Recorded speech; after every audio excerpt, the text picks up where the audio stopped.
আমি মনে হচ্ছে আমার জীবনের সব থেকে সেরা খাবার খাচ্ছি এই খিচুড়ি এবং পেঁয়াজ ভর্তা এবং ডিম ভাজি। এমনি ওই জাল ভর্তা খিচুড়ি ঢাকা শহরে যত আমার সাথে ডিম ভাজি। আপনারা কৃষক ভাইয়েরা, ও এটা সকালে নাস্তা, দুপুরে আবার খাবার আসবে? না আমরা চলে যাবো ওরা তো যার বাড়ি ছেড়ে ও আচ্ছা, এই আমাদের সুখ, তাই না মানিয়ে নিতে আপনাদের কি কখনো মন চায় না যে আমরা এত কষ্ট না করে চুরি করি, ডাকাতি করি?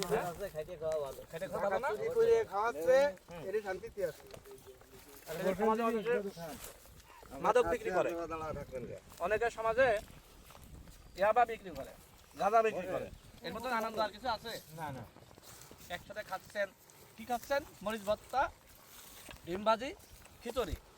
এটা তো 5 স্টারে খাওয়ার থেকে তো আরাম, তাই না? অন্যায় করে অপরাধ করে ওই 5 স্টারে খাওয়ার থেকে এই ধান খেতে এখানে চাষ করে কষ্ট করে খাওয়া ভালো।